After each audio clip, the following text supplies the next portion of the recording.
Today's show is brought to you by Genshin Impact, which is an open-world action role-playing game, and it is a cross-platform game. You can play it on PC, iOS, Android, and PlayStation. Genshin Impact won the Game Awards Best Mobile Game of 2021. Everything begins in a fantasy land named Teyvat, where the Chosen Ones have been granted visions by the Archons and become able to wield the power of the seven elements. You, a mysterious traveler, are about to embark on epic adventures in this free world where amazing friends with various abilities will join you along the way. Genshin Impact now inaugurates its 2.4 update with a brand new 5-star character, Shinhei, the Lonesome Transcendence. Thanks for Genshin Impact for sponsoring this episode of the GI Show. Download it today to unlock the vast magical world of Teyvat.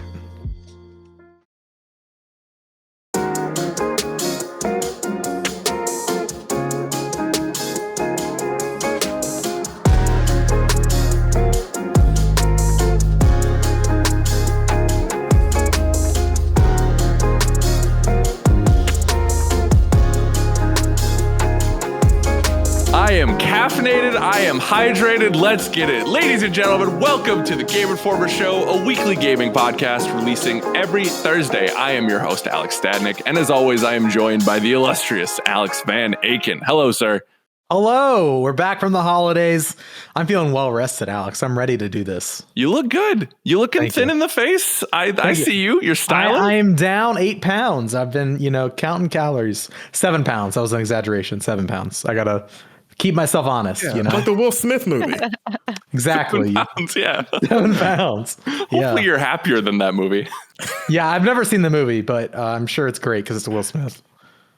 Well, anyways. It used to be a thing in the 90s. Join us each episode alongside a rotating crew of GI editors and special guests from across the industry as we bring you the latest news, reviews, and big man swag your eyes and ears can handle. Today, we're back.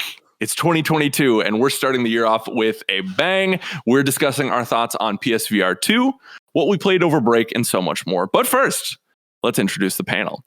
You heard his beautiful voice. You know him, you love him. Marcus Stewart in the building. Hello, sir. Hey, everyone. Happy New Year to you guys. Happy New Year to all of our lovely listeners, readers. Hope you all had a great break and got some presents. Or if you got cold, then you probably have to stare in the mirror and reflect on every horrible thing you did in the last year. It's not Santa's fault. Yeah, it's true. Oh, that's true. What if you asked for coal and got coal? Does that mean you're a good person? Coal is highly sought after in Minecraft. I will say that. So, okay. Maybe your buddy brought you a pile of coal in the virtual world of Minecraft, and then now you can build, whatever you build with coal in Minecraft. Okay. Well, if you're a bad person and you ask for coal, then Santa probably just punched you in the face then. Reindeer just like butt kicked you into the next room. Yeah, I can see that. Yeah. And then you heard her voice. It's the Imperator of indie games. Is that what we call it? Is that a word? You should change it every week. Yes, please. Just change it every time. The Cloud Imperium of indie games. Jill Grodt in the building. Yeah. Hi, everyone. That's my favorite Decepticon, Imperator. Imperator? Imperator? What did I say? Imperator is the word that you're looking for. Imperium? Like a Latin accent. It is indeed, in fact, a Latin word. Okay. We'll practice that off the show. Imperator. Yeah. I vow to you, I will get that wrong every week. No, change it every time. Change it every time. Yeah. The inspector of indie games. It's just the I word every time. The inspirer of indie games. The inscription of indie games would be a high compliment. The idiocracy of indies. Oh, listeners, as you can hear, we're already off the rails. It's 2022. What'd you expect from us? But we're happy to be back. And for the first time in Van Aken, 3 weeks, a month, something like that, we actually have a news section.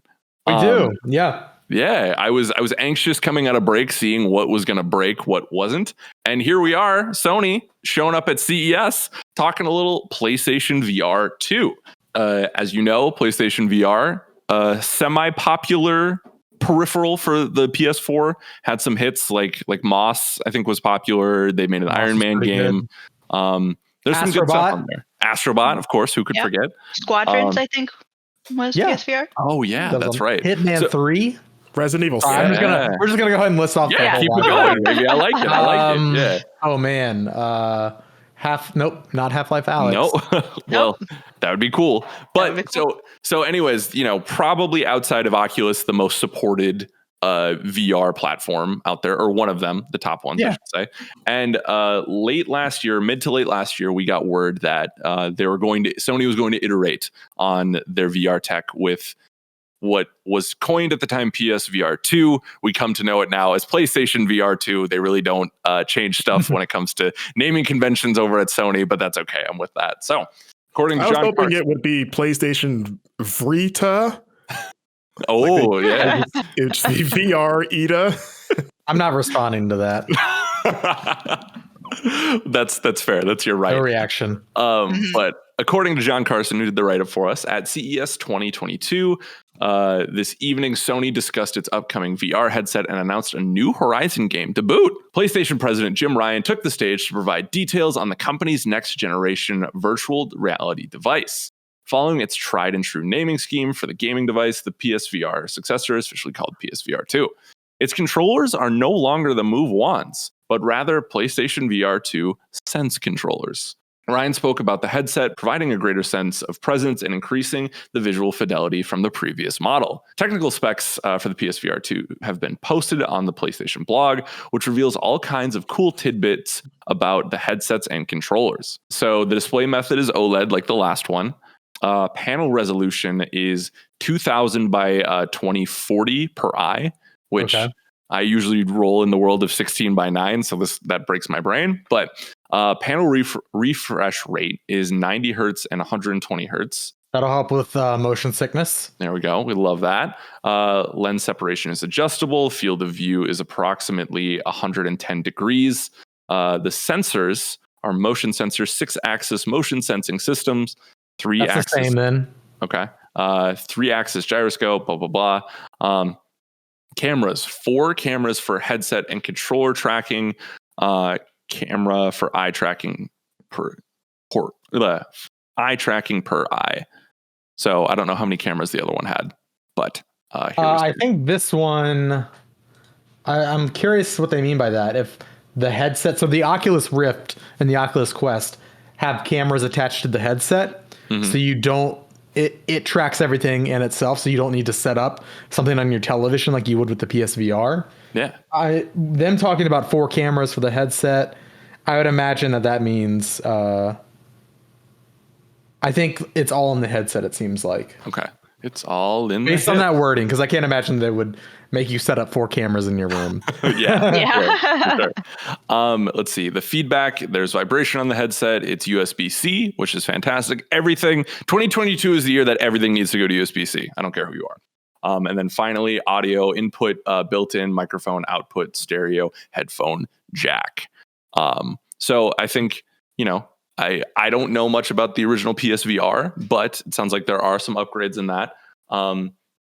It has new controllers, but also I think one of the more exciting parts of this was the announcement of the new Horizon game. Horizon, if y'all don't know, the game from Guerrilla Games, starring Aloy, a huge PlayStation new franchise for them.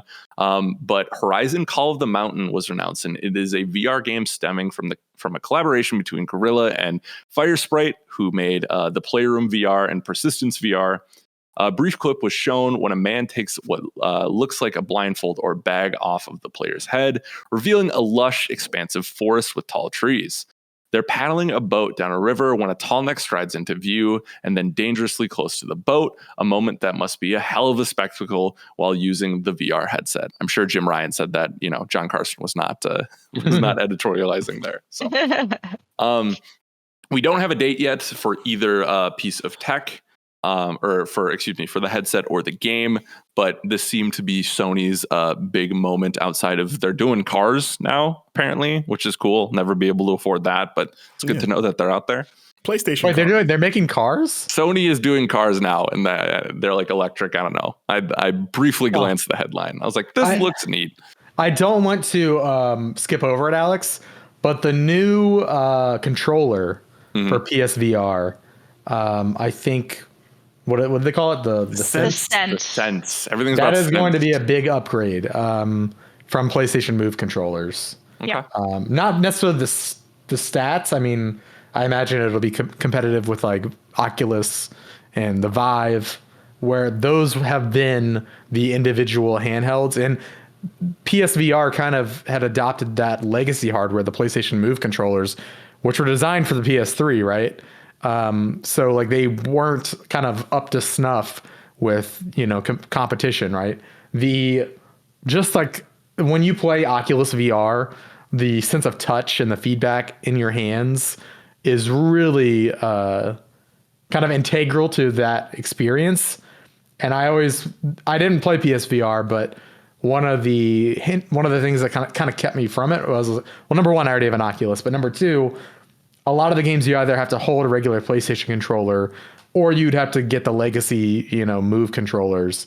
And I was like, you're kind of missing that extra like sense. So it's funny they call it the sense. Yeah, there you go. No pun intended. So I'm excited for the updated controllers. I think that's going to make a huge difference. Well, that's awesome. Yeah, I guess I didn't realize how much of a jump that was with those. So there's a lot of exciting stuff here for VR fans. And I feel like I missed out, whilst maybe not the experience that like Half-Life Alyx was, but like I wanted to play Moss, I wanted to play Iron Man VR, but there wasn't enough out there to really like pull me in outside of that. Yeah. So I guess I want to ask you, the panel, is what they've shown here, and obviously it's very early, but like, is this, you kind of tantalized? Are you interested in PSVR 2, or what would kind of have to bring you to get there? Marcus, I know you've said you've been kind of on the fence for a while. Yeah. I never bought the original PSVR. I was always like super close to pulling the trigger. I'd see like a bundle at like Best Buy and go like, I should just get that, 'cause I have everything else but this, basically. But a lot of it was like space, and there were some cool games but there wasn't like a Half-Life Alyx of like, that's the only VR game I genuinely feel like I'm missing out on. Like, I hate that I can't play that game. Everything else is like, that's cool, but I can live without it.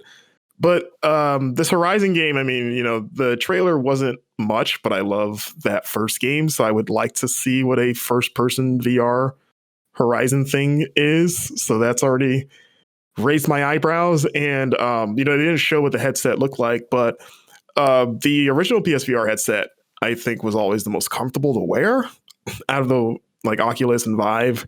And so I've always thought like just ergonomically they were already in a good place. So I'm excited to see how they iterate on that.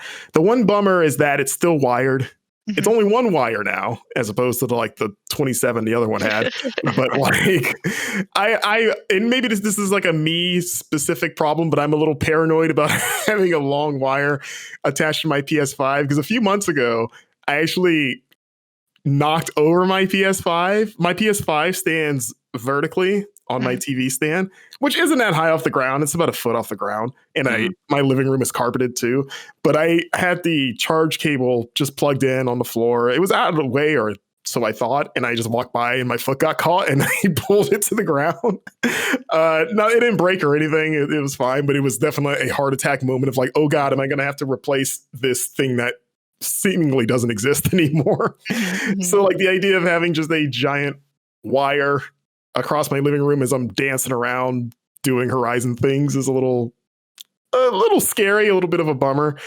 But again, it's only one wire now, so it's better for sure. But yeah, I want to see more. I think the controllers look better, like Alex. Like it's pretty much the what was whatever Oculus calls their like revamped controllers. Like it's like the same design basically. The weird kind of like wraps around your hand.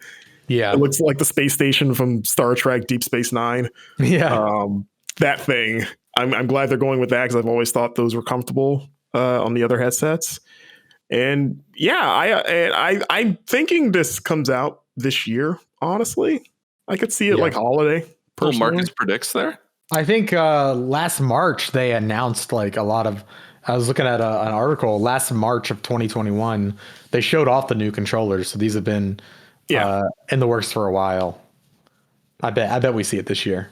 I mean, I feel like Sony had a good year last year, but I feel like everyone is like, girding their loins for Horizon, for God of War, and I feel like this would be, and Gran Turismo as well. And I feel like adding VR to that, especially if you have a somewhat killer app. I don't know if a Horizon, it depends on what the Horizon experience is, right? But if a Horizon game can channel the awe of Half-Life Alyx, then we're talking here. Now you have me more interested. Jill, how about you? Where are you at with your hype levels for PSVR 2?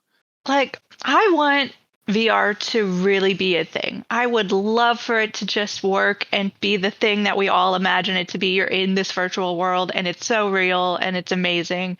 And we're not there yet. I would love to see, I don't think that the PSVR 2 is going to be that, but this is a great step with the 4K and the eye tracking.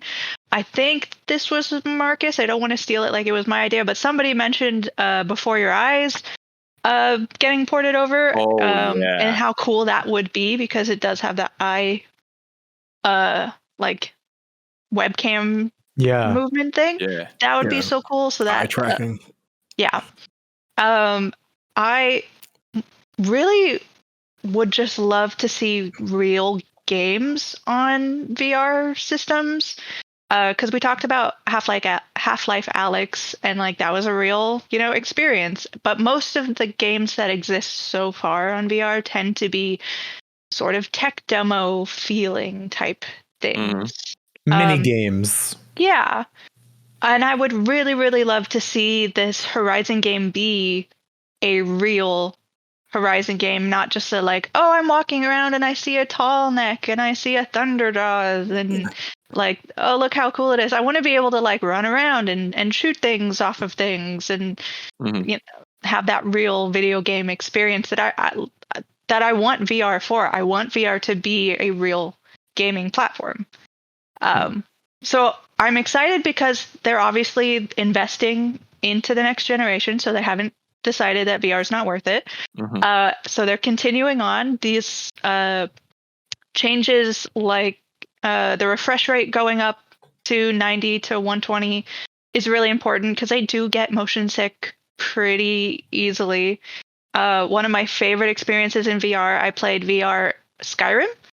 And it was so much fun running around this world that I knew and like experiencing the vastness of the world, which you don't get in a situation unless you're like looking up and you see, oh, the cavern is hundreds of feet above my head. And that's a really cool experience.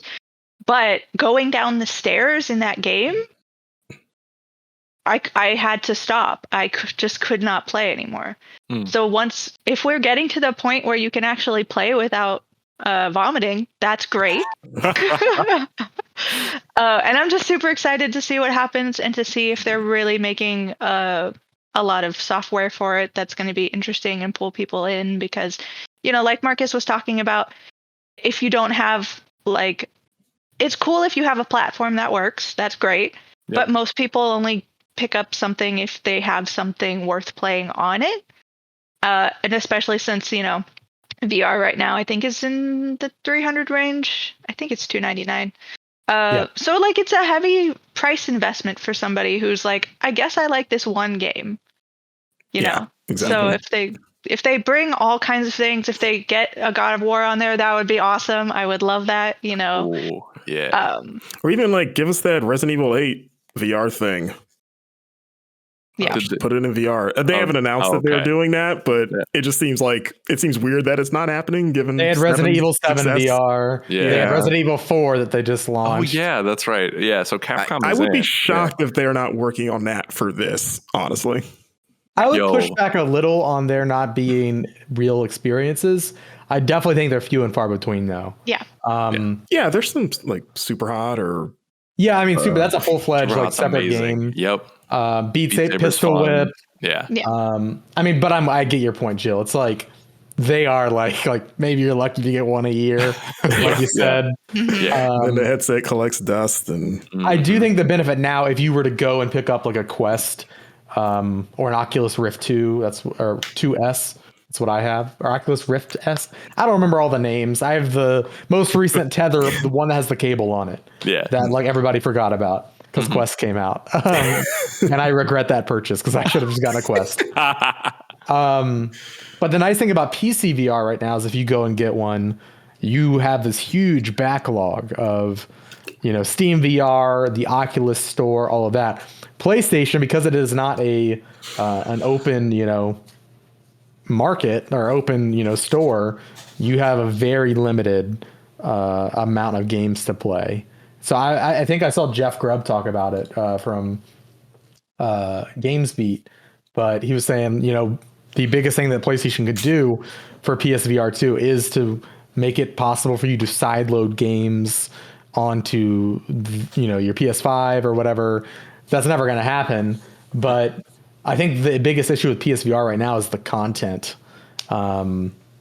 Because they did get some really great games, but a lot of the stuff you see on Steam, like Asgard's Wrath, I'm not going to try to name another one because that's the game that came to mind. But that was like a huge PC VR game that a lot of people enjoyed, and I'm pretty sure never came to PSVR.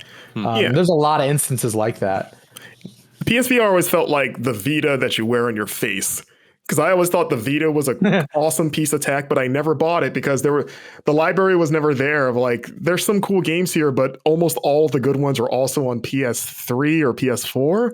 So I'm not going to pay all this money plus for those memory cards to play it handheld if I can just get it on my console. Yeah. And I almost resented Sony for that. It's I want to buy this handheld. It's so well made, but you're not giving me a good reason to do it. And that's what PSVR felt like. This thing works and it's comfortable, but software-wise, I need something. I need a Half-Life Alyx to push me over the edge, and I don't think we ever really got that. There's some really good games on there, but I don't think anything to that level. I want to say though, before we get too far away from it, one of the cool things about this new headset is the vibration feedback they were touting with the headset. Basically they're using the adaptive trigger vibration from the DualSense controller in this headset. So I saw Jim Ryan's example is a car will drive by and you'll feel the wind or the vibration across your face like it's passing by you and stuff like that. Cool. Which, I wonder how that's going to feel and how rough that's going to be. Because to Jill's point about vomiting, I can't imagine being motion sick and then also feeling like you got punched in the face. When you're playing twisted metal and you get hit by a car, your head explodes. You actually in real get life. hit. Yeah. I was like, I wonder how rough's that going to be if just you're oh, I got to get this out. Your head is vibrating. You're playing Fight Night and you're just getting clobbered. That could be. You have an actual black eye. Cool though. That could be really cool. Not to get punched in the face, but if an arrow's coming past your head and you feel it, for sure. That would be amazing.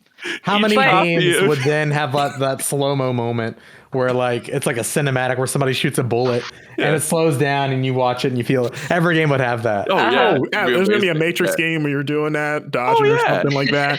They should also do the the wind passing by. They should blow puffs of air in your eyes, when you go get an eye exam, the worst part of the eye exam when it's 4D. They blow the air going on here. Yeah, just do that. Yeah, get smell-o-vision in there. In all seriousness, though, I will not invest in a VR headset unless it can guarantee a concussion for me. I'm going to go in the settings and jack the vibration all the way up. Hit me with your best shot. PSVR 2, now sold with Herman Holst coming to your house and punching you in the face. Yes, perfect. Every time you take off the headset, you have an actual black eye. It's great. I think the last thing I'll add to this conversation is, and I think it's a good call, the content not being there. And I think something that could really help PSVR is the rumored PlayStation Game Pass. If they are to include VR games, I think that boosts those sales, because then it's okay, if there is a Game Pass coming for PlayStation, which is just rumored now, but it makes sense for them, right? That makes it easier because it's okay, I get this headset and I know I have stuff to play and I don't even have to spend extra for it. So if I could play Moss, Trover Saves the Universe, and Iron Man, day one without paying for it or paying whatever the price is for the service, right? I think that becomes a more interesting proposition. So potentially they They didn't say if it would be backwards compatible or not. Yep. I assume it would be, because why not? It But would be that They would didn't- be bold not to. Let's just say that. yeah, I just want to put it out there that they did not even talk about backwards compatibility. So I'll be curious to see how this unravels here. The panel seems to think 2022 here. So, and as you know, if you go back to our Game Awards predictions, we're always right about everything. So yeah. expect that in 2022. I think Avowed is going to launch with this. Yeah, exactly. What was the Fable Connect game? Wasn't Legends? Oh, The Journey. I played that. Yep, exclusive to bad. PSVR 2. Yeah, bring that trash back.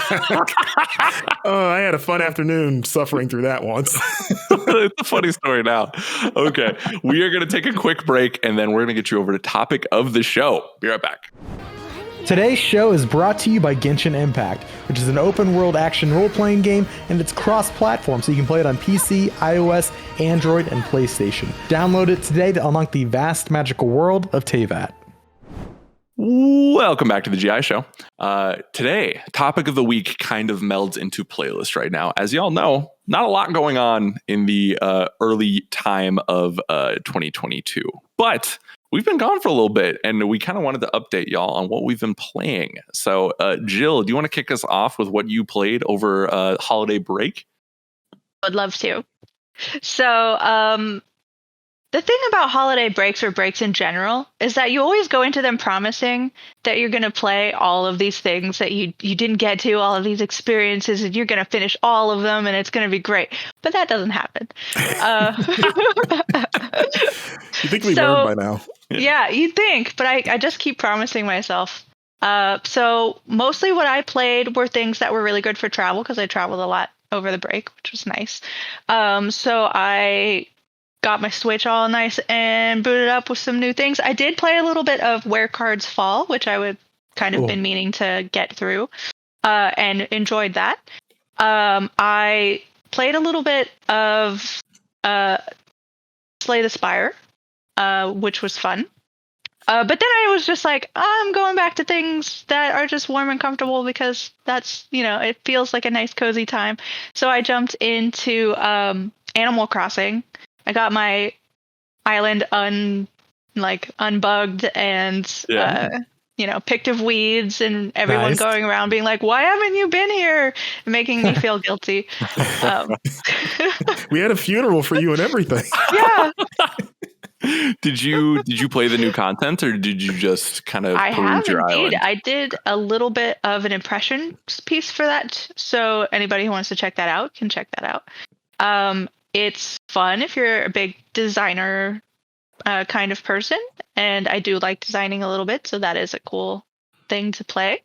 But for the most part, I do just like running around my island and like catching new things. I'm really into the cooking, the new cooking aspect of things. So I found a squid that gave me 2 different new recipes, and I'm like, this is so exciting.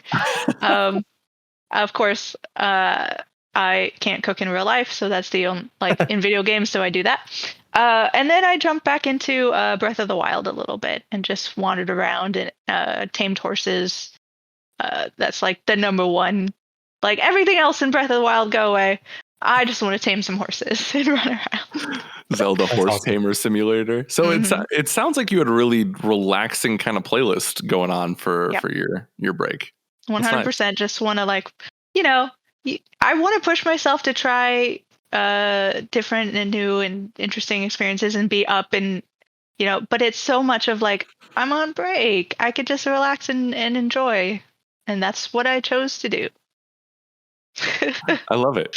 Cool. That is, I feel like that's a perfect way to handle break gaming. I felt like you personally attacked me in the start of this when you talked about the list, because I was the same way. I had Sable, I had Echo Generation, I had all of these, and I didn't touch most of them. So I feel that. Marcus, how about you? What have you been playing?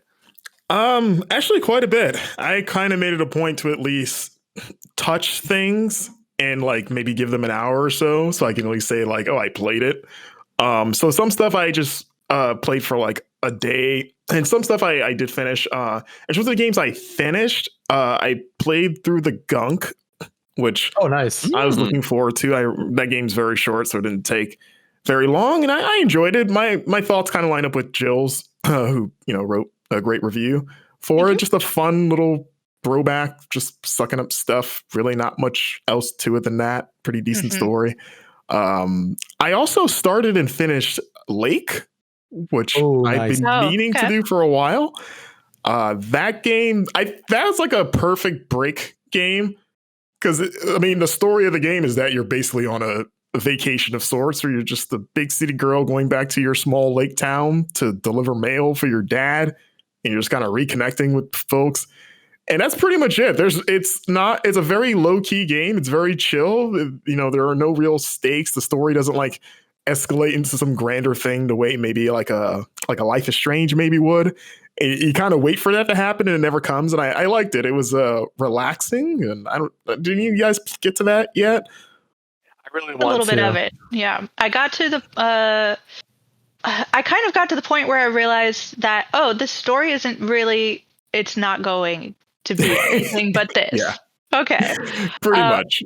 And it is very much at that point realizing it's kind of a male simulator, but with some nice little story elements in there. And I'm like, okay, I get it. I get what this is. And then sort of promptly moved on to other things. Yeah. Even the mail part, it's like a vehicle to deliver the story. I did my 2 weeks. I dropped off some packages. I romanced the nice lady that worked at like a Blockbuster and had a good old time. Did you ever try to run the thing into the lake? I did in the demo. I didn't in the full release, but I did have a thing happen, a bug where I triggered a cutscene. Like I talked to a character in her like little zone. She's like a little girl who's a mechanic, and I went to go see her. And I was like, I'm just going to talk to her. But what happened was that the last time I talked to her was like a scripted cutscene in a diner, and for some reason, talking to her out in the wild warped us back to the diner at like the end of our previous conversation. So it teleported me across the map. And what sucked is that it left my mail truck with her at the car shop. And if you play the game, it's the entire town wraps around the titular lake. And it's a big enough map, and Meredith, the main character, does not move fast at all. She walks, and then she quote unquote runs, and by that I mean she walks 0.1% faster if you hold down a button. Feels like when I run. I get it. Yeah. So I had to walk all the way back to my mail truck from this restaurant where they teleported me to, and that took a while to do. So that was a weird little thing that happened. But that's so much more dedication than I have. I'd be like, nope, I'm done. This is I had fun, Lake. Thanks for coming. Welcome to Everybody's Gone to the Rapture 2. Don't get me started on that game. But yeah, I think Lake's cool. It's not for everybody, but if you want something kind of a chill bill, I think it's worth checking out. It's on Game Pass. I started Tales of Arise, which I'm still playing. Enjoying that quite a bit so far. I started Eastward as well. I'm a couple of hours into that. Also enjoying that. I picked up Doki Doki Literature Club, which had been in my backlog. I've heard murmurs about the game. I don't know what happens. I just know it's more than meets the eye. It's so good. I love this game. Okay, like so far, I don't think the thing has happened yet, because so far it's pretty straight-faced. I promise you will know. But I know it's coming. I don't know what it is exactly, but I know something is coming. But I haven't played it, but I know everything that happens. Yeah, same. And I just can't. I don't know how it unfolds, but knowing the point A and the point B of that game, I just don't know where that transition happens. So good luck, Marcus. It is a lot. Yeah, because I'm wondering, like, is it going to be like a hard 180 or is it going to be a gradual turn? And because so far it is so straightforward. Yeah. I'm not telling you anything so that you can experience it. Okay, so you have to come on here again at some point and tell us when you found the switch over. Yeah, I'm excited because again, I have no idea what it is. I picked up Fae Tactics, which has been on my list, kind of a Final Fantasy Tactics game. Played a bit of that. Picked up Exo 1, which I'd heard was getting some buzz on Twitter. Kind of weird atmospheric space frisbee game. Played a good bit of that. I was kind of digging it. I think I have to be in a specific mood for it. But I'm probably going to finish that. Played more Shovel Knight Pocket Dungeon. I picked it up on Switch. I played it on PC and then bought the Switch version because I would rather play there. I'm a good ways into that. The game's fun and hard. I started NeoCab. Like I told you, I had a list. Holy Lord, dude. Yeah. Yeah, I played some NeoCab. Played more Forza Horizon 5. And yeah, I think that's pretty much. Oh, and I picked up Returnal, and I finally got past the third world in Returnal, which I'd been stuck at for months. Isn't that the one that Dan says is like, oh, you should get to this one. This one's amazing. Yes, there's a clear dividing line in that game after that, and I kept hearing that it's like I was stuck at the first half, and now I'm on the other side of it, and I'm doing a lot better. I'm getting towards the end of it, I think, so I'm excited to finally be able to finish that game because I love that game, and it was frustrating me that I just could not get over that third world, but now I have. So is the save feature helpful to you, or like the freezing feature, whatever you want to call it? Not real. I mean, it is, but I haven't really used it because we were on break, so I haven't had it.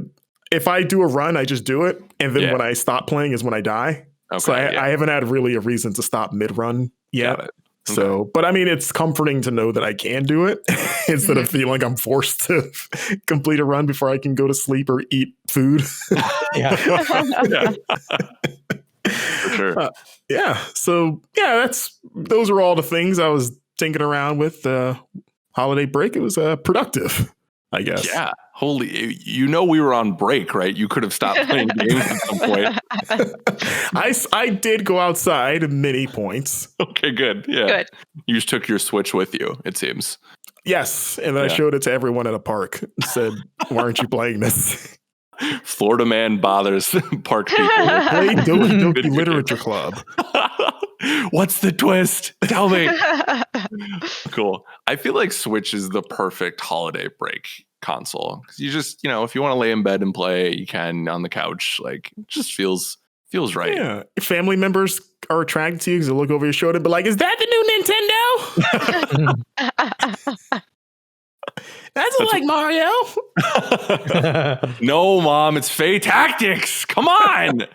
Get with the times, man. Yeah. Oh, I love it. Mr. Van Aken, I've through unnamed sources, we shall say, I've heard you were busy over break as well in the gaming department. I was. I'm not lazy like some people. When I commit to something, I follow through. Wow. No, I had a long list too. Yeah. I did get to several though. The games I did play. Number one, this new little word game, Sweeping the Nation, Wordle. Shout out to Wordle. I started that today, not because I kept seeing those dumb things on Twitter, not having any idea what it was, and then someone clued me into what it was. Wordle is cool. It's like this daily word game. There's one word a day. You have 6 attempts to guess the word, and everybody shares the same words. That's why you see everybody talking about it on social. And you it's kind of like a Boggle a little bit. Boggle meets I don't know. It's a weird word game, man. You type in a word, it color codes your letters to green, yellow, or gray, and you're trying to guess a 5-letter word. If the letter that you wrote down in your word is green, it means you got the right letter and it's in the right spot. So like if I put in roast for my first word, and if that was green, then I knew, the real word starts with R because my R is green. If my R was yellow, it means I guessed the right letter, but it's in the wrong spot. So if my R was in the first, spot and it was yellow, okay, well maybe it's, the second or third or whatever. It's definitely not in the first spot. And then if it's gray, it means it's not in the word at all. And so it's a fun little puzzle game. Every day you get 6 attempts to guess the word. It takes 5 to 10 minutes max. And it's just like a fun, I played in the morning. It's like a brain teaser kind of. And it's been a great way to start, the days on break. And I stuck to it. I've been playing it almost every day for 2 weeks. So have you won? Oh, yeah. I've won a lot. Oh, I'm sorry. Yeah. How dare you come at the assert king. otherwise? Yeah. You know how dumb I was? It's because a lot of people are posting on Twitter their results, but like not saying what it is, like no context. So I just see this weird grid. So like the first time I started seeing them, I thought it was like a weird optical illusion thing that people were posting. So I remember someone posted like a big one, and I was staring at it for like 3 minutes. Like, is there like a picture here I'm supposed to be looking at? Why is everyone going crazy? Because I see all like the likes and retweets. Yeah. When I first saw it, I was like, I called out to my husband. I'm like, do you know what Wordle is? He's like, isn't that the second Pokemon after Squirtle? That's a good answer. That's a good answer. Yeah. I see why you married him. Yeah. Yeah. That's awesome. Other games I've been playing. I played a new game, but I'll say that for last. Most of my break was dedicated to playing old games that I missed. So I started before break, but finished during break, Bloodborne. Base Bloodborne. Didn't play DLC, but I made it to the end of that game. The church is on fire, and I started fighting Gehrman or German or whatever his name is, Gehrman, the first hunter, and then Dan Tack told me, no, don't fight him, because if you beat him, you can't play the DLC. And I wasn't really in the mood to play the DLC, so I was like, I think I'm done. I fought the final boss and then YouTube the cutscene that happens if you do fight him. Yeah, it's because, like you beat Dan Tack too by doing that. I did, yeah. The ultimate final boss. I did. So I beat Base Bloodborne essentially. I didn't want to like cancel out my save, and like I want to be able to go back to the DLC eventually.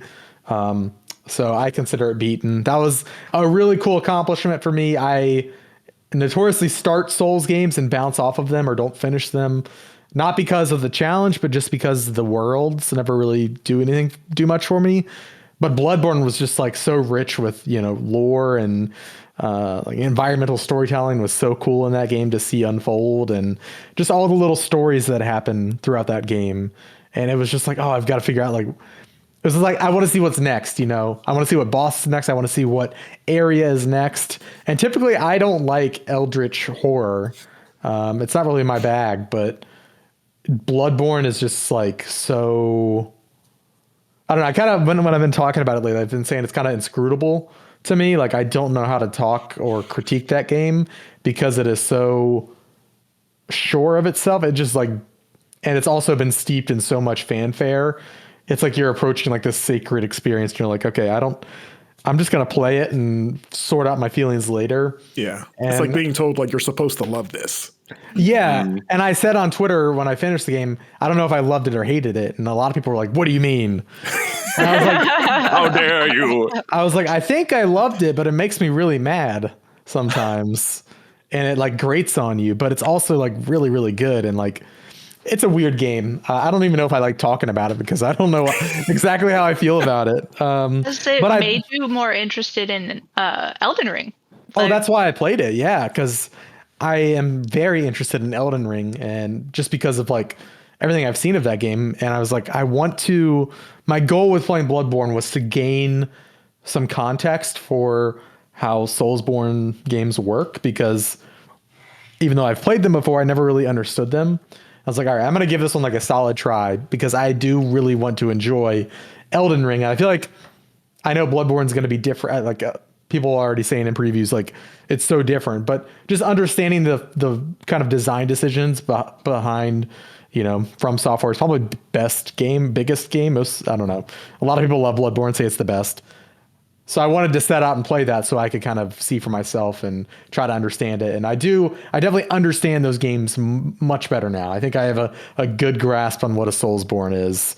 And I am very excited for Elden Ring now. I'm glad I did it. I'm glad it's behind me, but I'm glad I accomplished it. And there are some of those bosses were just like, you just look at them. I would like walk up to like Murgo's wet nurse, for instance. I was like, I'm not beating this game. And then a couple tries later, you beat her, and you're like, okay. It's like, oh, another one of the like Bloodstarved Beast took me like 2 days. Mm-hmm. I had that thing down to 10% health on my first try, and then I died because I got greedy, and then it took me another 2 days to actually beat it. I was like, I almost killed you on the first try, and now it's taking me days. It's like now it's psyched you out. Yeah, but some of those monster designs are just so terrifying, and like, it's like, I'm never gonna beat you, and then somehow you beat them, and that was the constant process of Bloodborne, was this like ultimate feeling of despair and defeat, and then grinding it out and beating it, and that was really satisfying. But also, I wish that the game would instill more different emotions in me too when I come to a boss. Like, there were a few bosses where like, all right, let's do this. I'm coming after you. Like, I got this first try. And I wish that the game would do that for me more on the front side of the bosses. And I don't know how. I don't know. Like, it might just be the monster designs. Like, some of those monsters are just huge and like awe-inspiring, and just like maybe that's the beauty of it, right? Like, some bosses are like cheesecake. Like, I'm doing this. Other bosses are just like, you're just like looking at it, like trying to figure out. I don't even know how to like look at your animations right now. There's so much happening. And then I guess it's like the satisfaction of slowly. See, I'm kind of working my feelings out on the podcast. Yeah. I haven't been able to talk to anybody about this really. But very cool game. I'm glad I played it. Can't wait for Elden Ring. And then after that PlayStation hit, I moved on to Death Stranding and started Death Stranding. I am not a Hideo Kojima fan. Like, nothing against him. Nothing against him. I just don't play his games. No. It's like you're not familiar with him. Yeah, that's the right word. Yeah, really enjoying Death Stranding so far. I'm 10 hours in. I'm in the second open world area. Is that just when you're pretty much just delivering packages for the most part? Yeah, pretty much. Yeah, like the story almost kind of pauses for a while. Yeah, I'm in that part. That's my favorite part of the game. That's why Salt Lake City is where I'm at. Or Fort Knott City. Too. Yeah. And I'm like I see a mountain in the background, and I think I get to climb it eventually. Oh, you'll climb it. So I'm excited. You like it or not, you're going to climb it. I love this game. Your robot legs. I didn't know how I felt about Bloodborne. I know how I feel about Death Stranding. I love this game. I think it's phenomenal. The story is so stupid. But as an experience as a whole, the game, even the story included, it is so weird and different, and I love it. I'm mad that I didn't play it at launch. Is there a lot of because I played it at launch, finished it, and I've been wondering, is the community still active? Are you still finding a lot of like user generated like roads and bridges? Okay, that's cool. Because I was afraid when I finished that game of like, I feel like there's a certain window to really get the most out of this, and it's when everyone's playing it because it's new. And what if that dries up at a certain point? Well, there's definitely been like, I've noticed like, so let me explain the game first. I'm assuming most people know what Death Stranding is, but maybe you're like me, you didn't know like what the moment to moment was, right? You are delivering packages as Norman Reedus, and the main mechanics it's a big balancing act. So you are stacking cargo on top of your back or on your suit, and everything has a distinct weight to it. You have a limited amount of weight you can carry. And also, if you like stack everything on the right side of your body, then you're more likely to topple over. And so it's a balancing act of like, okay, I need to take this package from here to here. I also have a package that should go over here. Okay, well, I'll take them both, but what's the best route forward? Okay, well, let me look at the map. I'm gonna chart. There's a really cool tool that lets you just do like, your own custom waypoints, and you can kind of map out where you want to go. It's like, okay, well, I'll follow the river up here. Then it looks like I have a ladder with me, so I'll go up the cliffs here, and then I'll take the ropes down on the other side of the cliff, and then I'll be at my destination. And it's like this really satisfying, like, what's the right word? It's like backpacking, basically, the video game. Yeah, like cartography, right? You are like mapping out this area. Backpacking is a great way to put it. It's a game about like hiking and walking, and I love it. But what were we talking about before, Marcus, where I derailed us? Bloodborne. I said, no. We were talking about the the community made stuff. Yes. So there are definitely like newer objects in the environment that have very few likes. It's like, okay, well, this thing has like probably like this ladder over here has 12 likes. So that's probably a newer player. There are some objects in the world that have thousands of likes. And it's like, oh, this has been here for a while. Like, this is like a staple in this game, it seems like. Interesting. Like I've walked by like some of the pea mushrooms and rock cairns that have like 5,000 likes. I'm like, oh, this guy's been peeing here for a while. Like, What? You heard there are stamina meters and stuff in the game, and you slowly get tired and your stamina meter gets shorter and shorter until you until you rest or drink an energy drink. And when you drink an energy drink, Sam's bladder fills up. But then you can either go pee inside of the facility and it turns into pee bombs that you can use on the enemies, or because like you're a special guy, you're like a superhero, and your blood. I don't want to spoil things. You're Norman Reedus. I get it. It's yeah. weird. Yeah. Or if you don't want to make pee grenades, you can just pee on the ground and mushrooms will grow. And if you pee enough on one spot, the mushrooms will turn big. And then in their world, people will see the mushroom and they can pluck the mushroom to eat it for health. Yeah, peach rooms. It's good. Mushrooms. Yeah, Okay. so- I get it now. The game's weird as hell. I love it so much. This is one of my favorite games in a while. I'm glad there's still stuff because I remember like I have a love-hate relationship with Death Stranding. But the thing that I was super into was just the delivering packages and like I said, the backpacking simulator. Like it is genuinely satisfying to look at a route and figure out like how you're going to tackle it and how you're going to arrange your stuff. Like it sounds boring on paper, but it's like weirdly satisfying. Like you put on like a good podcast too. And like, I'm just going to make my deliveries here. Everyone's going to be happy. And then I'm going to build this like robe that'll make it easier. And there's like a genuine sense of pride. Like I spent like 2 nights making like a complicated, the zipline network up like a mountain. Like there's like a huge mountain.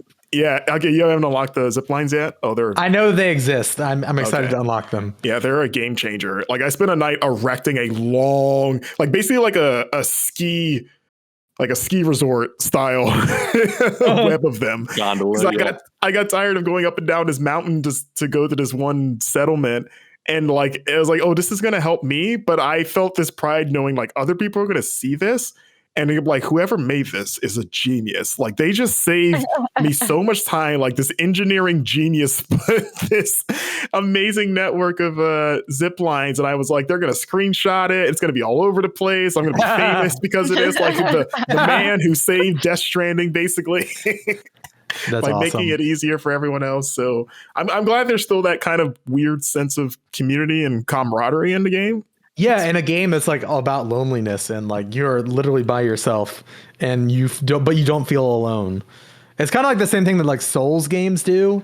And I know like Dark Souls and stuff was like a big inspiration, I think, for Hideo Kojima and Kojima Productions with Death Stranding's multiplayer, the Strand or whatever. But like that plays into my decisions as a player too. Like, okay, I've got one ladder with me. I like yesterday, for instance, I was in the Utah area. Also, one thing I don't like about the game is that like it's set in like America because the scale is so off. It's like, okay, it looks like Iceland. No part of America looks like Death Stranding. Well, also like it's like, okay, I've walked for like an hour and now I'm halfway across the United States. Like, I don't like that part of it. I wish they would have made like fast he walks. Yeah, I wish they would have made like a fictional, so I don't have like a real life sense of scale to compare to. Because when I'm walking, I'm like, man, this place is vast. And then I look at the map, I'm like, wait, I just walked from Virginia to Colorado. Like that does not make sense. And like I saw one biome. That little annoyance aside, like I was in a riverbed last night and I was in mule territory. So it's like, okay, like I've got to be stealthy. I don't want to get caught. And I had one ladder on me and I'm in this riverbed. I need to get up to like, it was like this natural forming like archway across the riverbed. And I was like, okay, well, if I just like get up there, I can like walk to where I need to go.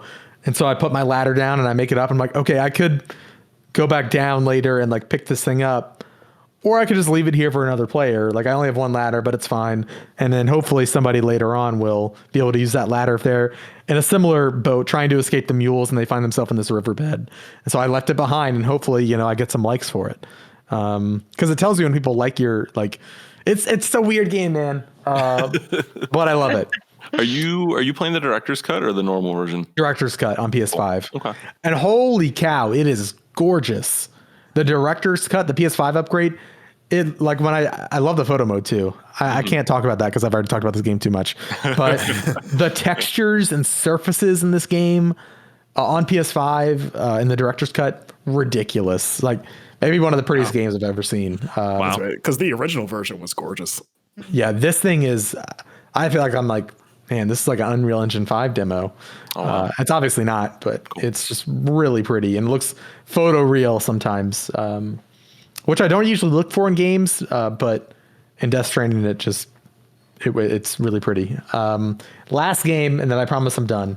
I won't keep us too long. I've been playing Heavenly Bodies. I got sent a code by the studio behind the game. They sent over a code, and I asked for it because I wanted to check it out. It's a QWOP game, QWOP. If people are familiar with those, where usually on a keyboard, each key corresponds to a limb on the character. And I'm playing it on controller, so like my left hand is tied to the left trigger, my right hand is tied to the right trigger, my left arm is tied to the left analog stick, so on and so forth. And it is a QWOP game set in space. Really gorgeous, flat, like illustrated art style, really pretty colors. I really enjoy it. But it is set on a space station of sorts, or like you kind of like are like a wandering astronaut moving from place to place. And it's a local co-op game if you want to play it. I'm just playing single player, and you are essentially, very awkwardly trying to navigate a space station and solving these puzzles. Like one of my first mission was to get this satellite array back on, and everything in the game has some sort of like mechanical, like tactile. The mechanics are really funny because like I'm on this very advanced space station, but to get this satellite working, I need to open the door and go out, and there's a hand crank, and I just need to like hand crank this satellite into position. It's very silly, but it's a very fun game to play. I don't know if people have any idea what I'm talking about. Alex, have you heard of this game? I have not. Yeah. Other than our conversation earlier today, never heard of it. But Jill and Marcus, you both have. Yeah, I've heard people talk about it. Do you like you're playing it by yourself? Because I've heard some things saying it might be better with co-op. Because I know it's a two-player game. I think it's supposed to be. I only have one controller, and also Kayla would hate this game. My wife. So I haven't even dared to ask her to play it with me because I get frustrated playing it, and I play games for a living.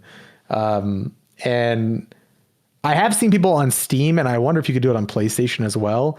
They'll do Steam remote play, and if you do Steam remote play with the game, you can have a friend remotely play the game with you through that tool, not through the game, but through Steam, which is a really cool workaround for local co-op. But yeah, the description on Steam, I'll read it off just because I feel like it sums it up pretty easily. Wrangle the hands and arms of a 1970s space cosmonaut and push, pull, and twist your way through an increasingly precarious range of physically simulated stellar scenarios where without gravity, nothing is still, nothing is secure, and nothing is simple. And yeah, it's just like a really pretty game about like being an astronaut and fixing stuff in space, except everything's awkward and, there's light puzzles in the game. Like, oh, I can't open this door. Let me go and look for the crowbar. And not only do I have to go and get the crowbar, I have to awkwardly place the crowbar in between the two pieces of the door to pry it open. Like, it's a really fun game. I'm very early, but it's kind of one of those games like Trials Fusion used to be a game where I would play like 15, 20 minutes at a time when I was just like wanting a palate cleanser, or I just wanted to like do something with my hands. I'd go play a round of Trials. I could very easily see this game being that for me over the next month. So yeah, go check it out. I'm really enjoying it. Heavenly Bodies. Jill, are you wanting to play this game, or is it your style? What are you thinking? I usually gravitate towards like sci-fi kind of wrapped things. It looks like it looks like a kind of small bite-sized game like you're talking about. Like I don't think it would take over my life. Like, oh, I've got to play, make sure his hand gets on this and his hand goes over here, and so it's pretty casual, I feel like. And like I think if you're looking for just something kind of relaxing, it can be frustrating sometimes. I'm like it's almost like everything is inverted in weird ways, like as far as controls go. It's like purposefully kind of hard to control this character. So like it's only relaxing to a certain point, but the satisfaction of like doing a mission and finishing it within like 20 minutes was, I think my first mission took me 17 minutes and I was like, okay, I'm going to put this down, but I really enjoy this. So Cool. that's what I've been playing. Alex, how about you? You had a busy, y'all had busy, I got breaks. Yeah, I did. I wasn't playing around. Yeah. The man is not here to play. I mean, I was playing around actually. Yeah. When you think about it. Cool. I had a great break as well, but I started off with the solemn vow to not play. I went from having a whole list of things to play, like I said, like Sable, Echo Generation, like a bunch of different stuff. And then I was like, you know what? I'm feeling a little burnt. I'm going to stay away from games as much as I can. And I did do a certain extent, other than Halo. I got my dailies in Halo. I had to get that orange armor at the end of the winter contingency playlist or whatever, battle pass thing. So I got that, but I was kind of like, I'm gonna read, I'm gonna watch a movie, saw a little Spider-Man, this indie film art house thing, may have cried during it. It's fine. But anyway, I did too. It's okay. Yeah. I got a bunch of books for Christmas, and I read I think it's Rachel Smythe is her name, but she wrote a graphic novel called Lore Olympus, which is the love story of Hades and Persephone, but in a contemporary lens. So, Hades is rolling around the underworld in like a coupe or something like that. And, and like Zeus and Poseidon are idiots and they're going to clubs and like, they're doing brunch and that kind of stuff. Is this like a Romeo plus Juliet situation? Kind of less annoying, but definitely. The story and the writing is great. And if you like a more contemporary lens for this myth, but it's also one of the most beautiful graphic novels I've ever seen. And her painterly style is absolutely incredible. And there are plenty of panels in it that I want as art hanging in my house. And the color palette and color work she does with the characters is amazing. Each character is their own color unless they're related, that kind of stuff. So I'm looking at it now, and I agree. It is gorgeous. And apparently it came out on Webtoons it's like Webtoons is like a free creator tool to like put out like graphic novels and comics and stuff like that. And apparently it's like their most famous like export, basically. Yeah, that's the thing that came up first when I typed it in Google was Webtoons. So you can read some of it for free or most of it for free, I think now, but I got like the hardcover. Oh, it's right here. I got like the hardcover book of it. Oh, wow. That's pretty. Yeah, it's really pretty. So I loved it, but check it out. But where I was going with this, I was like, sweet, I finished it. It's a quick read. Oh no, I want to play Hades again. Mm-hmm. And I hadn't played Hades on the OLED yet. So I was like, you're gonna do that to me, aren't you? So sure as hell, downloaded it, and I'm fully back into Hades again. I started a whole new game. Oh, nice.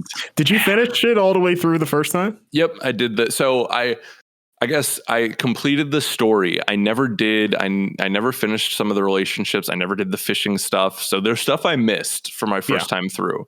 But I just picked it up and it was like riding a bike, man. It was just pure. And that combat is almost undefeated. Like it is so good. Man, I'm afraid. I've thought about restarting because I played it on PC the first time. And then when it came to Game Pass, like I've hovered over it so many times, just using the excuse of like, I could get achievements for this now. Yeah. But I'm so afraid it's going to pull me away from other things that I should probably finish. Yeah. If I wasn't at a cabin, I would have started that on Xbox, but I was like, okay, it's on Switch. I own it on Switch, right? I haven't played on the OLED. This is a perfect opportunity. So I love that game. It's just one of the best playing games ever, I think. But so then I was like, okay, I guess I'm gaming again this break. So I bought Chicory when it drops as part of the indie thing on Switch, but I hadn't played it yet because I wanted some time to hollow out some time for it. And I'm very early, maybe like an hour in, and I'm really enjoying it. I feel like I haven't got to the main narrative thrust of it other than just like picking up the brush, and my character's name is Cookies because it asked me for my favorite food, and that's what it is because I'm a child. But I wish I would have done Cookie because I was gonna say, I kind of like that you made it plural. It's kind of it's so weird to say it's cuter. Yeah, it is kind of cute because it's Cookies. like I went to Cookie's house and it was like Cookies is his house or something. That, it's like I was like, oh, my brain doesn't like this, but it is what it is now. So, so I'm really enjoying that. I'm excited to play more of it, but I haven't been deep enough into it to really give a solid assessment of it yet. But I like the little platforming sections I've played are very fun. And which leads me to the main game I want to talk about here today. Because I've talked about it a couple of times here on the podcast and other GI content that I, Alex Stadnik, have never finished Horizon Zero Dawn. It's like one of the big blind spots for me in the Sony catalog. Actually, I have a lot in the Sony catalog, but regardless. And I've never played a Sony game before. I don't own a PlayStation. Never had one of their cars. Yeah, exactly. That's how I'll play this game. No, so I've bounced off Horizon twice. It's funny. Y'all remember when Sony did the gold PS4s for like the 5-year anniversary or whatever it was? Yeah. I bought that and Horizon on the same day. And I fell off of Horizon once. I tried it again, I think last year or 2020. So wait, you have one of those PS4s? Yeah, actually, my sister has it right now. I lent it to her because I have the PS5. So, which is a dubious proposition. Yeah. So I've bounced off Horizon multiple times. I think partially it just I don't know what didn't work this time, but now it is. I'm happy to say I'm about 30% in, and now it is finally clicking. Though I do still have problems with it. I think I'm more invested in the story now. I think the more sci-fi aspects of it are intriguing to me, on Aloy's connection with the world and her mother and stuff like that. The combat is syncing a little bit better, and I guess I didn't really realize. In my head, I only thought there was the winter biome, like the Nora area. So then when I got, and I hope that's not a spoiler, but it's 5 years old at this point. But when I got to like the desert, I was like, oh, this is really pretty. I like this. And like getting to Meridian and finally feeling this world flesh out. It's like gorgeous. Yeah. And it still is. I'm playing the complete edition on PS5. So it has like the frame rate boosts and that kind of stuff. And it is still 5 years later, it is still a gorgeous game. I'm playing it right now too, because I'm playing the Frozen Wilds DLC, which I never got to when it came out. So I'm using this, before Forbidden West comes out, a chance to revisit. I'm like halfway through it, but yeah, it's like a reminder of like, yeah, this still looks amazing. Yeah, for real. Yeah, Gorilla did an amazing job on that. But Marcus, in your playthrough, I guess it wouldn't be any different, right? Is the lip sync just really bad? Man, I don't really remember. I feel like for most games, I don't pay attention to lip sync unless it's really evident. Like I mentioned earlier, I'm playing Tales of Arise, and the English lip sync on that is like non-existent, basically. Yep. They're just moving their mouths, and you just go with it. Same with the Gunk had a similar problem. Yeah, the Gunk really did. Horizon, at least. If it is, it doesn't stand out maybe as egregiously as those during the time I've been playing the Frozen Wilds, unless maybe they fixed it by then or something. Gotcha. Maybe. Yeah, I haven't noticed that either. Okay. So it might just be you. Okay, it may just be something's wrong with you. Yeah, well, correct. Yeah, Will Stadnik go to therapy 2022? We'll find out. Yeah. What were you saying, Jill? We'll get a bunch of comments being like, "No, it's obviously terrible." Yeah, I'm curious to see what Pandora's box I opened there. She's talking on the side of her mouth, and yeah.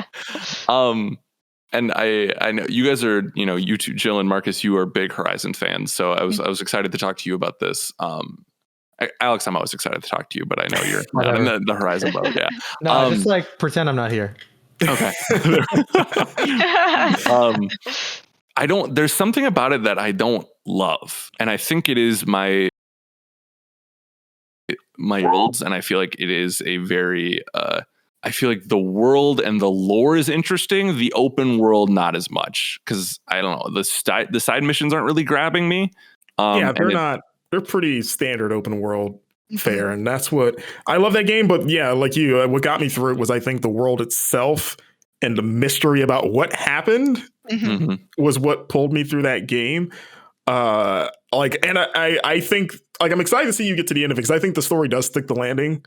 in a satisfying way. But yeah, I was entirely engrossed in like trying to find every little collectible. Like I wanted to know everything about like what happened to humanity. Why are there robot animals running around? That's weird. And like, I think the game doles out that information at a nice pace, and everything you get makes you want to keep going. Like, okay, like I learned this new revelation. That's wild. I got to find out where this goes from here. Mm-hmm.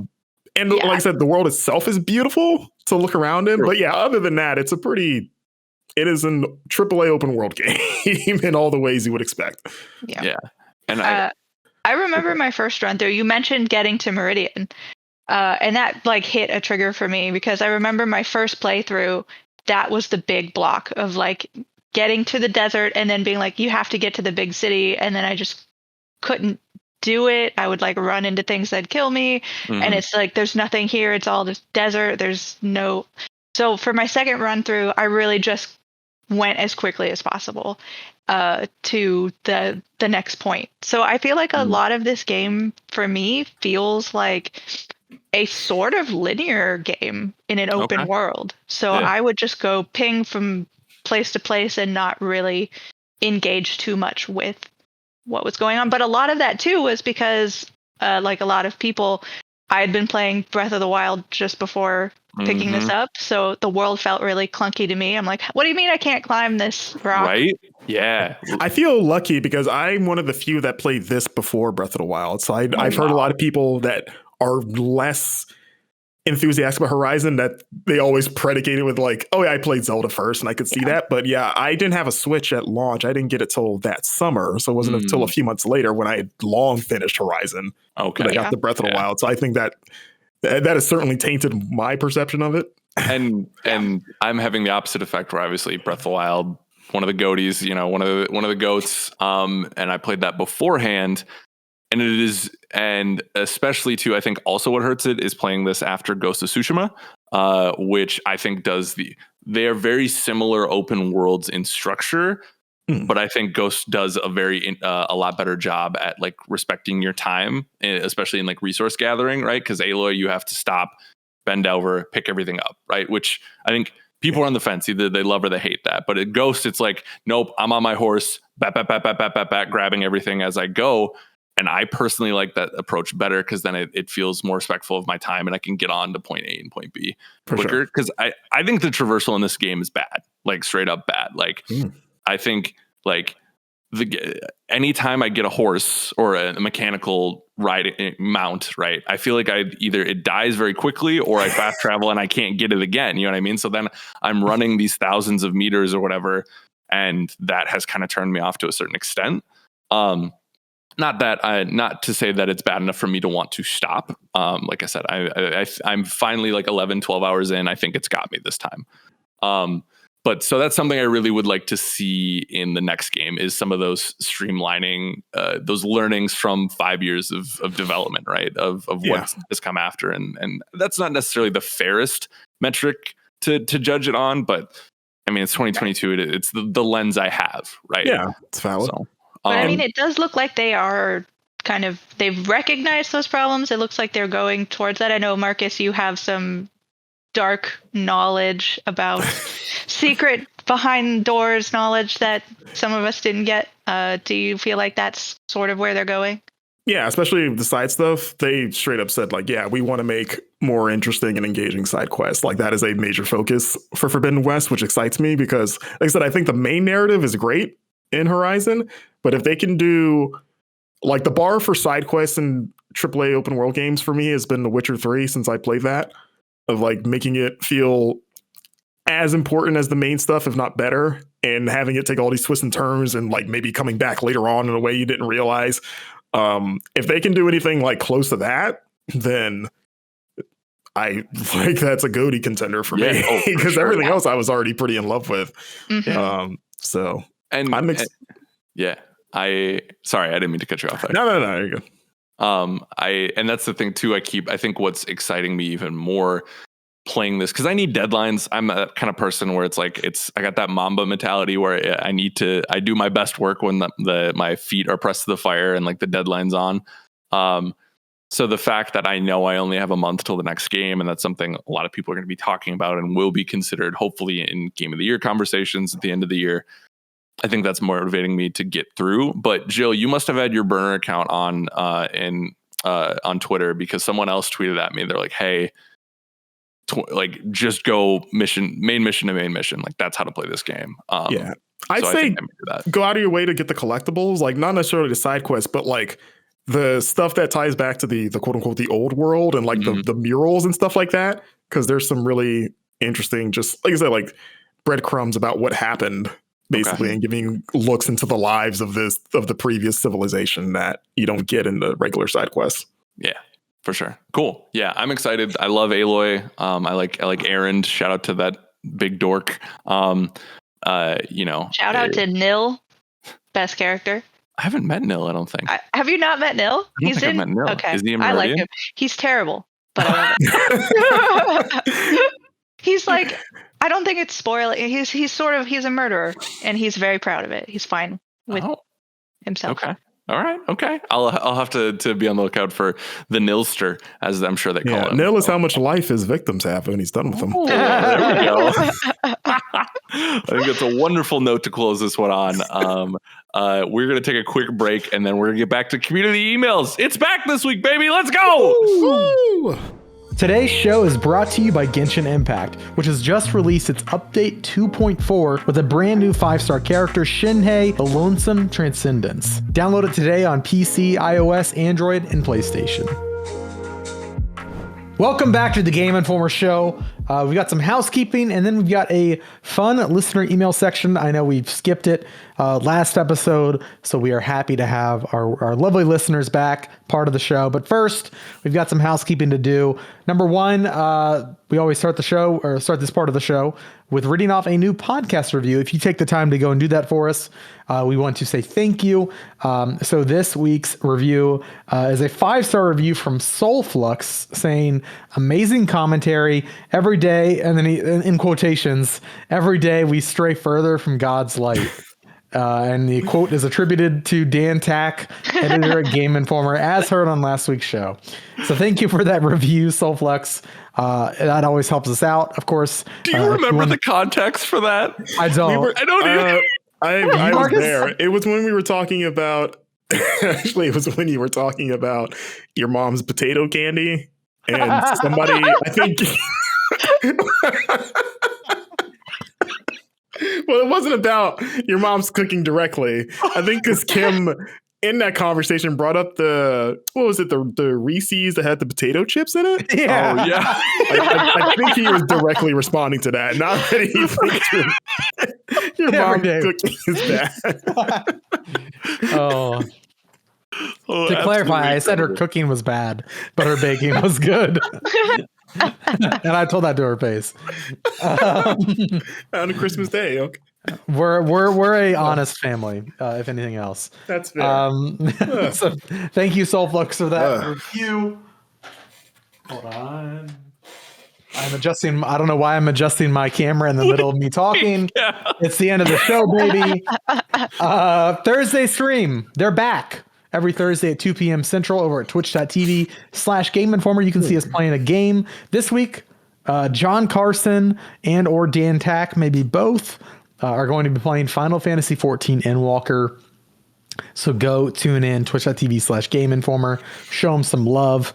Notable YouTube videos this week. We've got, over the holiday, we put up top 10 videos for the top 10 Switch games, the top 10 PlayStation and top 10 Xbox games as of 2021. So that is coinciding with our living list on the website. So hopefully next year we'll be able to update it, I assume next year we're going to have some big updates for these consoles and the best games to play. Hopefully, fingers crossed. My cat has now jumped into the frame for audio listeners. Hello, Hazel. Okay, now she's leaving. So go check out the YouTube channel, youtube.com/Game Informer. Social plugs, of course, follow the crew here. Follow Mr. Alex Stadnik at Stadnik76. Follow Jill at Finruin. That's FINRUIN. Follow Marcus Stewart at Marcus Stewart 7, and you can follow me, Alex Van Aken, at It's Van Aken. Of course, go check out Video Gameography and All Things Nintendo, which are our 2 other podcasts on the Game Informer Podcast Network, available on Spotify, Apple Podcasts, wherever you get your podcasts. Those podcasts are there. Go check them out. And Alex, over to you for listener emails. Yeah, buddy. I've missed it, but we're back. Listener emails, the beautiful part of the show where you get to tell us what to say. Maybe not what to think, but, what games to play, have us answer your burning questions. Do you have questions? Do you have dreams? Do you have nightmares? I've had some nightmares recently. Not fun. Oh, that's not good. Yeah, it's a whole thing. One was kind of a video game, though, so it was kind of cool. But anyways, if you have any of those, send us them at either podcast@gameinformer.com. You can email them to us, or you can send it to our Discord, which, Alex, how the heck do they get into Discord? By subscribing to our Twitch channel at twitch.tv/GameInformer. Log into Discord, linking your account to Twitch, and our server will appear like magic. And if you have any issues, just email us. Email me, Alex Van Aken. What's my email? AlexVanAken@GameInformer.com? Yeah, that's my email. Yeah. If Don't not, send me if any it's sending spam. gameplay to the wrong people, it's not Don't good. send me any spam. We've got heavy spam filters, man. Like, it catches everything. Mm-hmm. So don't Better be watch weird, out. But if you have issues, email me. Yeah, for sure. Alrighty. Well, let's get this going. Today's a Discord heavy section, but one that I think we will enjoy. Little community member, don't know if you know him, Pandas with Bombs, one of the mods for us, shout out to Pandas, asks over on Discord, what games from last year will you all be finishing this year? And what is your absolute most anticipated for this year? So I know a couple of people asked us for the anticipated one, so shout out to all of you, but we'll go around the loop once for what are you finishing from last year, and then we can come to most anticipated. So Jill, would you like to take it away? So for the most part, I try to wipe the slate clean and start, tackling 2022. But I would really love to get to the end of Returnal. And it is so tough to do that. So this might be a continuing thing. Hopefully I do see the end of that game this year. Yeah. How far are you? I haven't gotten to World 4 yet. Okay. So, am I doing also anticipated? No, not yet. We'll swing back around for that. I feel like everyone deserves a moment in the sun for that one. So okay. Marcus, how about you? Yeah, I guess I kind of said mine earlier, but same as Joe, Returnal, Tales of Arise, Eastward. I'm playing all 3 of those right now, and I plan to finish all 3 of them because I'm enjoying all 3 quite a bit. And also Scarlet Nexus, which I never got to start at all last year, but it's been staring at me on my PlayStation dashboard for like months. I have every intention of starting that game. I'm surprised you haven't even started it. That's a great game. It's one of those instances where like it never felt like there was a good time to start because I was always tied up with something else, and I didn't want it to compete for my attention, basically. Yes, mm-hmm. I think if that didn't come out the same year as Tales of Arise, I feel like it would have got more recognition towards the end of the year. But I feel like Tales of Arise did a lot of things better than Scarlet Nexus. Me personally. But anyways, I like Scarlet Nexus. I beat it. It's a little long, but I'm curious to hear what you think of it. So yeah, is that your list? I mean, that's a lot, but yeah. In terms of what I'm actively playing, yeah, pretty much. Cool. Okay. Mr. Van Aken, hit me with that sweet spice. Well, I'm still catching up on games from 2015 and 2019, as evidenced by my holiday break. But I think that there are 2 games that I could see myself going back to. One, I need to finish Inscription. I still haven't. I need to do that before I get spoiled. I'm right on the cusp of that twist. I can feel it. Which is funny because I love that game and I can't wait to see what the twist is because I'm sure I'll like it even more. So that's one. And then I'm going to go back to Hitman at some point. I played everything. I didn't beat the last level, but I played the heck out of that game. But I've been wanting to do a whole Hitman trilogy playthrough. I was going to do it over the holiday break, but I played Bloodborne and Death Stranding instead. But I think once I wrap up Death Stranding, I'm going to do Hitman 2016, Hitman 2018, and then Hitman 2021. Cool. So that's my plan. I can dig it. Yeah. Cool. For me, haven't beat Guardians yet. Would like to beat it. I am probably 60% of the way through, 70% through Guardians of the Galaxy, which is good game. I just, things got busy.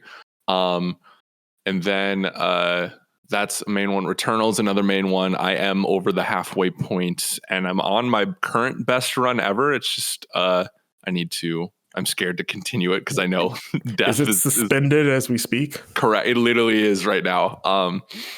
And I even one shot of the boss. Like I was really killing it. And then, what do you mean by one shot at a boss? I didn't die, or excuse me. I got through it in one. First attempt. First attempt. Yeah. You meant like you one shot at it. Literally hit one. Bang. Yeah. Like, what kind of weapons do you have, man? Yeah. Yeah.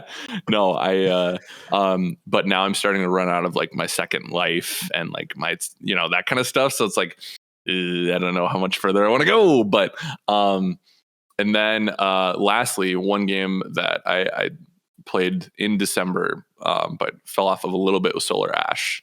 Which is very good. I like Solar Ash. Yeah. I feel like people have forgotten about the game, which is fair because it came out pretty late. That's going to be in our running for 2022, right? Are we the Game Awards?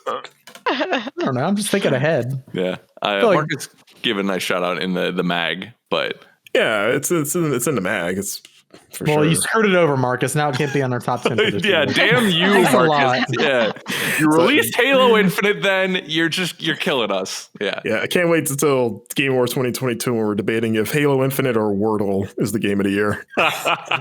Best family game goes to Wordle. Yeah, Solar Ash is good. I love the high sci-fi stuff with it. The controls are a little. It can be a little, or it does that platforming thing where it's like, I know I hit that, but it didn't give it to me. But one of the most beautiful graphical style or art styles I've seen in a bit. So very cool game. Those would do it for me. So because y'all played Pray for the Gods. No. I also forgot that came out mainly because it was a surprise when it came out. Yeah. Mm-hmm. I think I saw it didn't review well, and I kind of moved on from it in my head. Yeah. Damn. The most I saw was when John streamed it for us. Yeah. Right. Mm-hmm. I was busy and didn't watch. Don't tell him I said that. Yeah. It's hard. I know this is a gosh. What? Some of those reviews, man. That's a little. Sorry, I brought it up. Some of them just digital middle fingers. What? Yeah, coming for their lives. Yeah. All right. I think it's hard in this industry because, especially this year, when February and March are so packed, to be able to clean some of those up because you feel like you have to be so forward focused. Yeah. At least I do. Mm-hmm. But so. I'm hoping to clean those up, but we'll see. So yeah, almost feels like sometimes that motivation evaporates because you're like, well, I don't have to finish this before Game of the Year anymore. Yep. So you stop rushing through it, and you get a lot more lackadaisical with it. Mm-hmm. At least unless it's something you're really into. I'm not really feeling that with the games I'm playing. Like I enjoying the 3 games I'm working on quite a bit, but I've had that feeling in previous Januaries of like, I guess I don't have to finish this as much as I thought I did. Right. Yeah. Right. There's the timeline aspect of it too. It's like, oh, no one's talking about this in the timeline anymore. Like, time to move on to see what it is. I mean, guys, have you played Hitman 3? Turn it up. Yeah. Yeah. All right. Speaking of being forward facing, Jill, let's just keep this going. What is your most anticipated for this year? So that's so hard because depending on the day or even like the minute you ask me, that switches because I'm so excited for Horizon. I cannot wait. Seeing San Francisco, and I live in the Bay Area, like there's always that added element of like, oh my God, that's Lombard Street, and like being able to realize that's a river now. But just I love that story. I love that they're gonna go back and do more things to make the world more interesting and the traversal more interesting. I cannot wait for that. But I'm also a huge God of War fan. So I cannot wait for that. I want to see where that's going. They're going to all 9 worlds this time around, so I can't wait to do a tour of all of the worlds and see where that story goes, because it doesn't seem like it's going in happy places. And then Elden Ring. I'm a huge Souls fan. I've played all the games. I love the fantasy aspect more than like a Bloodborne. I'm definitely leaning towards the Dark Souls area. So it looks like the main DNA from Elden Ring looks like it's being taken from that with, bits and pieces elsewhere. And Dan Tack, who is always sort of even keeled and like balanced on things, is just 100% behind this game. And that just makes me feel even more like it's got to be amazing. So I think at this moment, I'm going to say Elden Ring is my most anticipated. Nice. Cool. I think there's some people on staff who would agree with you. Is that you, Marcus? Question mark? Like Jill, it changes every day. This year's stupidly stacked. There's like 6 or 8 games that could easily be my number one. So on this day, I will choose Bayonetta 3. Oh, okay. I love that. No one said that on last week. So why? Hit me up. I'm a huge Bayonetta fan. I know we associate that with Blake, but I was liking Bayonetta before it was cool. I probably paid it. I'm a few years older than him, so I probably did play it before he did. I'm just saying. What a little hipster, am I right? Yeah, I was like, you're still in diapers when I was playing Bayonetta. But I love those first 2 games. I think Bayonetta 2 is the real game of the year of 2014. I remember it drove me nuts when everyone was like, well, I guess it's either Middle-earth or Dragon Age, even though we can't really decide because this year is pretty weak. And I was like, this game's great on Wii U. I know I'm one of 3 people that own one of these devices, but Bayonetta 2, perfect game. No debate.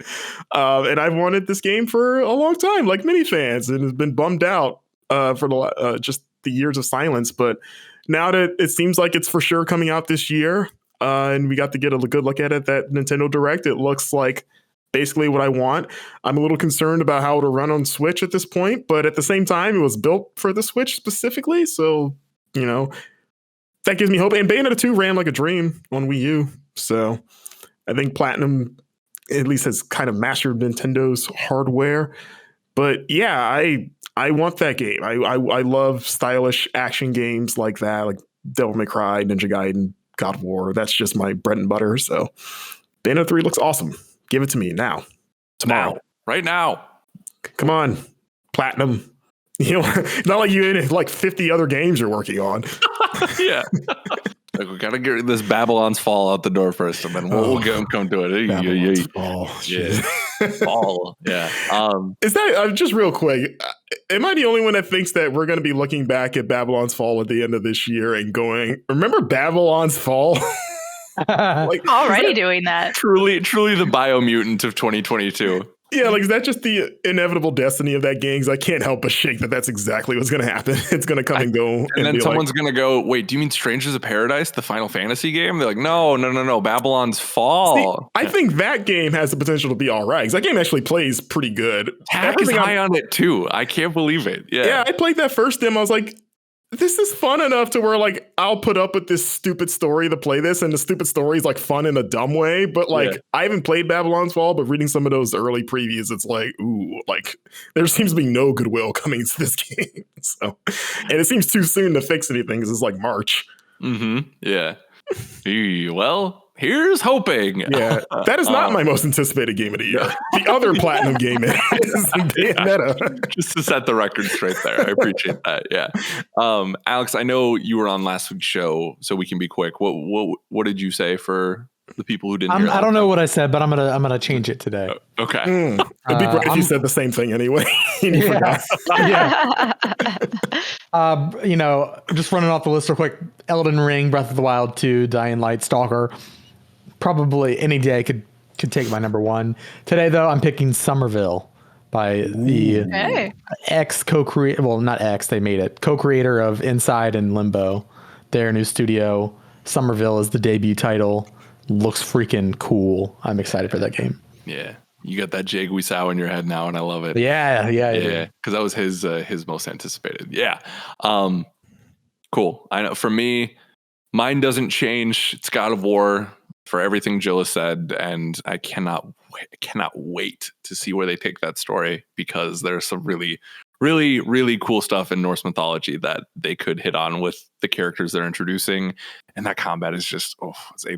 I love it. So, but also, like I said in the last episode, Pokemon Legends Arceus, very excited for that. No, you know what? I'm very excited. Damn it! And I'm pretending. I'm sick of pretending that I'm not. That's good. I'm afraid to be excited for that game. Yeah, I'm gonna let myself get torched if it's bad. But anyways, hopefully it's not. And then Torchic. Torchic. Yes. That guy's pretty funny. Yeah, we should keep him on. That's one of the 5 Pokemon I know. Good for you. That's so good. The original ones. Yeah.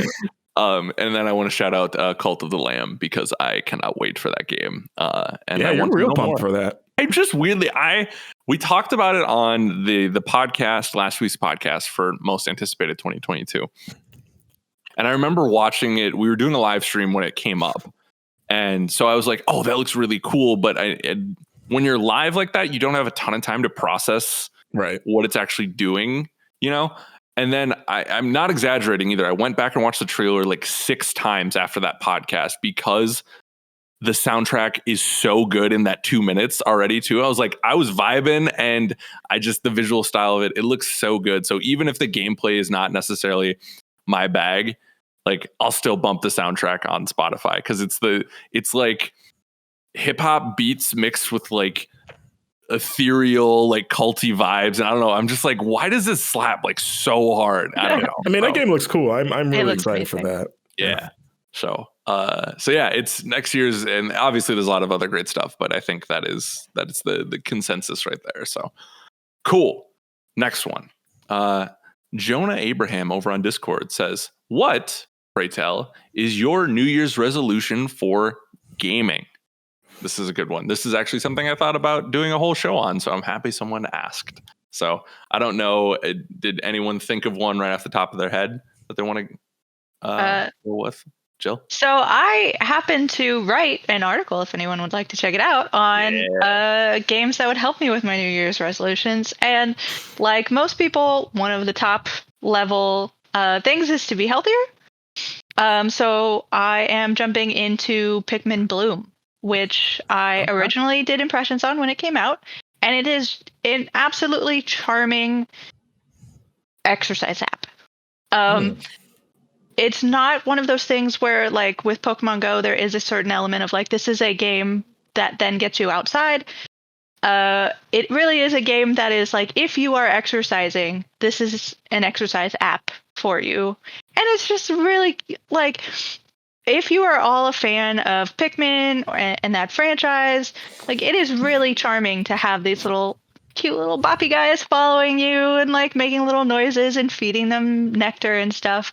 So hopefully that will help me continue to be healthy. I'm looking at, I'm not a great cook, as I've already said. And so I'm looking at a game called Soup Pot, which is a small little indie game.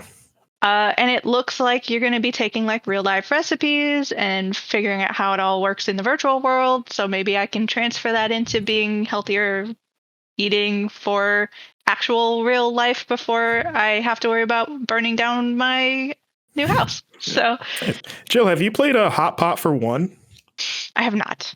Okay, it's a similar thing, but it's out already. It's literally just you play as a dude in his apartment. He's supposed, it's like on New Year's Eve, and he just makes hot pot. If you ever had like hot pot before, yeah, he just makes it at home because he was supposed to make it with his roommates, but then they suddenly leave to go do their own thing. So it's just like, oh, I guess I'll make. He has like all this food arranged on all the hot pot ingredients, and it's literally just you freeform, just throw in whatever you want to make your own hot pot. That's going to be a problem though, because then I'll go out and get all the things necessary for the making of hot pot. And then I'll have that everywhere, and then I'll trail off my interests, and then I'll just have all this stuff. Just surrounded by sliced meats and vegetables. Cool. Marcus, do you have any? Or Jill, do you have any more? Sorry, I should have asked. Let me look down. I do have more. If anybody else wants to have time here, I have a couple of things. I'll leave them secret so you guys can go check out the article. But I do have. I think like a lot of people. I hope I'm not singular in this particular instance, but there are games that I see that I'm immediately just like, no, that's not for me. So I really want to trying more and branching out into things. So the one I kind of shouted out was Dying Light 2, because I looked at it, I'm like, oh, okay, zombie game, not really my thing. But Brian seems so interested in what's happening, and like I do like parkour, so I'm like, you know what, I should really throw some real time into this, give it a real shot. And I want to do that with a lot of games that are typically like not my usual brand of game. So that is, I think, probably more along the vein of what they were expecting with this question. Cool. Yeah, no, that's a great one. I love that. Marcus, how about you? Yeah, I don't really ever make any like hard gaming resolutions. I will say usually every year it's the same general thing of like Jill trying to continue to expand my horizons. I have a pretty broad palette as it is. But there's still new stuff that you haven't tried, or maybe a genre you've only kind of dipped your toe in. Like, oh, maybe I'll play another game in it. And then there's also certain series that I always say, like, I'm going to try this series or this one game that's been in my backlog. Like the last couple of years, I feel like Persona 5 has been that, and I still have not started Persona 5. I love JRPGs. I've never really played a Persona game. But I have played some SMT in the past, so I have an idea. But I want to play Persona 5 because I hear nothing but stellar things about it. I'm always just intimidated by the length of it. Yep. So, maybe saying it now in public, people hold me accountable and constantly spam me like, did you play Persona 5 yet? Because I have the game, but then but then I had it, and then Royal came out, and everyone's like, oh, you should just play Royal if you haven't played the original. It's like, but then I have to buy it, and I already got like the base one here. But then Strikers came out, and people are like, well, Strikers doesn't even acknowledge Royal. So I'm like, so should I play Royal then if Strikers doesn't acknowledge the stuff that happens in it? Or stressing me out even just hearing about it. Like, yeah, because I heard Strikers is really good, and I have that now because it just came to PS Plus. So yeah, I'm figuring that conundrum. I mean, I'll probably end up just going with the Royal, because no one has told me not to play Royal over the original. Mm-hmm. But yeah, we'll see if this is going to be a tough year to do it if everything comes out that's supposed to come out this year. Because again, this year is stacked. So the idea of trying to play God of War and Horizon and a Breath of the Wild sequel while also fitting in Persona 5 sounds pretty wild. But we'll see. We'll see. But yeah, in general, just continue to spread my tendrils to more genres and whatnot. Okay, cool. I'm with that. Van Aken, what you got? My resolution regards to gaming is actually different. Mine is to I've been in pre-production on my own game for quite a while, like probably 2 years now, and I've kind of really pared the idea down to like something that is very executable. So I want to make my own game, start active development on my own little indie game. And to start with that, I've done like Unity courses before and stuff. Like I have a general, very beginner understanding of it. But I want to, I'm actually going to start the year off doing a Unity course. It's like a 15-hour course. Oh, cool. And make one of the tutorial games. And then I'll jump into, working on my thing. So that's my New Year's resolution, is to work on that. That's awesome. Cool. I think it would make me happy. Yeah. Yeah. Can I be in the game? Yeah, actually, it's actually like a biography of your life, Marcus. Oh, I was actually meaning to ask you permission. Yeah, I was like, that's an interesting name to find out as a surprise. Yeah. It was going to be a surprise for your... The kidnapping is the huge moment. And oh, that's going to be a great playable sequence. It's gonna be like a Call of Duty torture scene. Oh my God. God. No, I don't know how to code. I don't know how to code that. So Yeah, you got to put the warning in the beginning of like, do you want to not see the? that'll be kidnapping? a twine section. There you Does go. Marcus get kidnapped? Yes or no? Okay. You answered yes. Where does he get taken to? Okay. Yeah. Also, watch our Demon Souls Super Replay if you want You're context for confused. this. Oh, I love it. Yeah, that's awesome. that's my Alex. resolution. I love it. That's very creative. That's really cool, and I'm excited to review your game and probably give it a. You're not allowed to 9.5. review it, Alex. No, Not why that's I right. work Yeah. here. Wow, he already had the 1 out of 10. He was wow. What a I jerk. said 9.5. Go look at the tape. I said 9.5. What a jerk. He paid me enough for it. I have I to think give him he a said. 9.5, you know? I think he said 9.5s. Like he's going to go and tell other industry outlets to blacklist my and like. Oh, the Well, I know 9.5s. These are 9.5s. Yeah. You're trying to like his review take gang. my game before it's even out. Bro, are you trying to? You're giving away industry secrets right now. Damn. No. Yeah, cool. I am very excited for that. For me, I echo the what Jill and Marcus said. For me, it's Horizon, which I'm doing now. It's Bloodborne. After that, I did a poll on my Twitter, and my followers pretty unanimously said Bloodborne. The 9.5s. The 9.5s, yes. My Colts here, the 9.5s.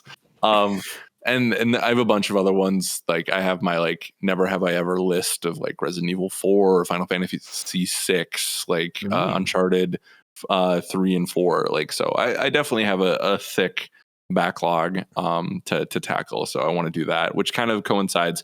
I beat 36 games last year. I used the GG app that like catalogs and lists that, kind of like Letterboxd if any film nerds are That's listening. a lot of games. Ooh. You know how many games I beat last year? No, what'd you hit? About 70. 70. Oh my God. Holy God, dude. I'd be like 10. If that. I didn't even beat all the games on my list. My top 10. I keep track, and actually that's like our average for me. It's usually around in the 60s or so. I remember you and I talked about that at the beginning of last year, and I was like, I'm gonna get him. I'm gonna get Marcus. And no, you doubled what I did. Yeah. This is the year. Yeah. That might be a good resolution too, is like keep better track. Because I'm like, I have Beat no Marcus. idea. Beat Marcus, yeah. Jill, No. we can do it. Yeah. Yes, beat Marcus, but also just keep track of like the games I've actually played and finished. Because Yeah, it's I'm great. like, I have a vague idea of like what I've played, but I couldn't actually tell you the number. It's a fun stat thing. I've done it since 2010. Like I literally keep written lists, and I have every list in a folder from like a decade ago. Wow. So Okay, actually, yeah. I know exactly every game I've beaten in the last 10 or 11 years now. That's cool. And so it's fun to go back and kind of see that number rise as like, oh, I got more money at this point, clearly. Yeah. The number of games I finished doubled. Yeah. So yeah, I don't know. It's a fun thing. And also it helps you remember at the end of the year when you're thinking about like, what is my top like whatever list, and you look at it and go like, oh yeah, I forgot I beat that. That game was good. Yeah, definitely. I would, if that's a good system, but I love the GG app, so check it out. Not sponsored or anything, but if you want to sponsor the Game Informer show, come on down. But no, it is a great app that I really like. So I've got my most anticipated list right here. Yeah, they do covers and stuff for the games. Oh, that's cool. Yeah, I really. According really to the GG app, Zelda 2 is my most anticipated. You've doxed yourself. Congratulations. Aaron Breakfast. Yeah. Aaron Breakfast looks Their cool. breakfast Yep. was cool. Is that 2 Point Campus? I forgot what it was called. Devil inside there. Nope. Looks like. Stray, Steve absolutely. Yeah. Yeah. Arc Raiders is on there. Okay. Yeah, it's a good list. It's a Weird good West. list. You better play all of them, Alex. I won't. The last resolution I have is a very hyper specific one, but I'm noticing in Halo Infinite, I'm throwing too many grenades. And I think I'm losing just bear with me for a second. I'm throwing too many grenades that are just for free. They're not landing. They're not hitting anything. And I feel like I'm losing on those milliseconds of time to actually do more damage. So I feel like I'm losing out on kills in multiplayer. Is this like far away? Like grenades far away? Or I think it is a moment of panic where in my head I feel like I'm losing the dance. So I instantly panic and throw a grenade, and I lose what I do. that half second of time or whatever. Yeah. Like maybe this will distract them at most. Or just it's kind of like a Hail Mary, right? Where it's like you hope to get the right bank shot so that the grenade will take them. And sometimes it works, but like I feel like I'm losing out on more opportunities to either melee or put those final bullets in that I need to. And I want to stop that. I want to get better. Or maybe it's better grenade placement, but I need to improve my grenade. I just bounce it like right at my feet. At your feet, you do. I see a lot of people do that online. Okay. If I'm about to die, I'm like, thing. well, let's try to get a death from the grave. Or kill from the grave. Because it's too often that I do throw the nade, but that person is already way past it by the end of it. So maybe by throwing it by my feet, that could help. Yeah, I thought it might be because most of the time they're running towards you. Yeah, you kind of like predict pretty much. Because I do that and I see a lot of people do it against me. Yeah. Okay. So maybe it's more not throwing as much as it is like better placement of them. But my grenade, it sucks because in Halo 3, I was a grenade god. Like, bouncing bank shots, like, hook shots, like whatever. I got them all. Just like Hawkeye. Yeah. For real. Yeah. And so I want to get back to that level of prestige there. So that's a weird one, but it's very specific. Very specific. But it's a good resolution. It's like I want to get better. I want to work my way up in ranked and that kind of stuff. So and I literally there hasn't been a day that's gone by that I'm home and haven't played Infinite. And I think that'll continue into 2022. So we should play. Yeah, I'd be down. Yeah, we should. What are you doing right now? What are y'all doing right now? I have to play Halo. Jill, you can download it. I might turn out to be a grenade god. Who Solution is that you do new stuff, Jill. Yeah. We're calling you out now. Yeah, that's true. Yeah. So I mean, we're not doing anything important right now, right? Oh, yeah. No, people love when we play games on this podcast. Anyone Let me tell listening? you. Yeah. Free, do you want to play with us now? All listeners? I'm going to go downstairs, get a tuna and kale bowl, and then I'm going to come upstairs. Fancy. Play some Halo. Okay. I like it. You love to hear it. Or Fortnite. We're going to do, there you go. One last email, and then we'll get you all out of here. So this one is from Desert Fury and says, out of all the games that were GOTY contenders, which one did you not get the chance to play? I think we were pretty thorough on this panel, but I don't know. Do y'all have any quick entries in this? Like GOTY for like the Game Awards or for us or for us, I think. Just for us. Yeah. Like, would this be like our top 10? Yeah. I guess. Yeah. I didn't play Life is Strange. Okay. I plan to actually eventually, maybe. I don't know. I really want to. I really want to touch it. It's okay. It seems like it would be. I mean, it was. Remember all that hubbub I made about it being set in Colorado? Yeah, that didn't even play the game. What's wrong with you like lived in their office for a second? Yeah. Next Coloradian. What do you guys call yourselves? Coloradians. Well, if you're from Boulder, they call you Boulderites. I was a Boulderite. Okay. It's a good Pokemon. I'm going through our times. Like I think I have absolutely played and finished everything in our top 10. Okay. Yeah. I think I'm in the all right, Marcus. 70 games. 70 games. Just in terms of things that maybe. Did you beat Hitman? You beat Hitman? Oh yeah. Okay. That was my first Hitman. Like it? Yeah, I loved it. I actually have thought about going back to it this year too, like you, Alex. Do like a book club or something. I think that's a min-max thing. I think that's a min-max thing. A deepest dive, if you will. You know what's funny? Speaking of min-max, hearing them talk min-max, but I mean, book club has been around for. Yes, of course. Yeah. I was just saying min-max. I was listening to their Game of the Year, their 210s, and hearing Leo Vader, who is a huge Hitman guy, talk about Hitman, put this spark like I should go play more Hitman. I played a lot of it, and I finished it, and I haven't touched it since early February or whatever. Yeah. But I was like, man, I should go back to that. So shout out to him. Psychonauts 2, I think, is the only thing on this list that I'm like, oh, I really should finish that. I think you should. It's so good. Makes me so happy. Yeah. I'm surprised you did it. I feel like that's in your wheelhouse. In my yeah. Yeah. I mean, is this beating or just playing in general? I think it's what we want to make it. Right. Because I mean, there are some on here that I've played and I'm like, I understand where we're going with this, but this is not going to be on my top 10. So on we go. Yeah. Yeah. For sure. For me, It Takes Two. The most I played it was Alex and I. So Alex and I played it. I mean, we played it for like 5 hours. Did we play for that long? Oh, maybe I did play more of that than I thought. Maybe not. That's like a fourth. That's like a fourth of the game. We got surprisingly long. We got to the carp scene, like I'm talking about. Anyone's or the played whale. It was like the riding of the fish. Yeah. Or did I? Oh, okay. No one acknowledged it, so I was like, I know. Am I crazy? I don't know. And then a specific species of fish. I wasn't expecting it. Yeah. It's amazing what I do and don't remember. And then Joseph Ferris and I got to play it together for a stream last year, which was very fun. But other than that, I don't know where that story goes. Like that's definitely a blind spot for me. Anyone else? Anyone got anything else that we missed? I'm trying to think of like the biggest game in general that I completely missed last year, and like I feel like it was more smaller stuff, or at least things that I was like, there's stuff that you have no intention of playing anyway, right? Because it's just not your wheelhouse. But I'm looking at my list now of things that I missed. I did not play Bowser's Fury. That's a good one. Really? Yeah, I missed it. Wow. And I did play 3D World because, again, I'm one of the few people that had a Wii U. So I played that game, 4 players, through the whole thing at launch and whatever. I loved it.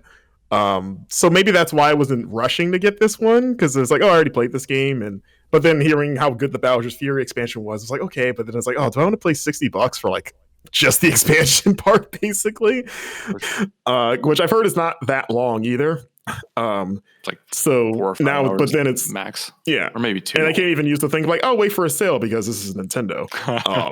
So it's like your sale would be, it's now $58.99. Congrats! Yeah, so I'll wait for one of those hot flash sales to hit at a certain point. Just like drop Tropical Freeze to $30, please. Like that's all I'm waiting for. Just I'm not paying full price for that game. You complain about that in Slack once, Stadnik, and I remember laughing, thinking like, that's so cute. He thinks they'll actually do that. The game is like 6 or 7 years old at this point. Whatever, I'm done. It's just gonna go up. Yeah. Now that you've said it. $65.99. We could charge. Hey, they're doing $70 on that Sony side. What if Tropical Freeze? I or think just like, apparently people are still buying it. So like, stop buying it for like 30 seconds. Give me. It for that's $30. What I do. If you read the I don't know if any of you guys read the Ask Iwata book. I recommend it. It's very. You read? Okay, so there's a bit where he explains their pricing reasoning, where he straight up says the reason we don't do sales is because people will keep buying it. But he frames it as like, and I kind of get where he's coming from in this sense, where he's like, we don't want to punish early adopters by like dropping it on sale too fast, because then if you're like the first comer, you're like, oh, what the hell? I should have just waited. So I get that.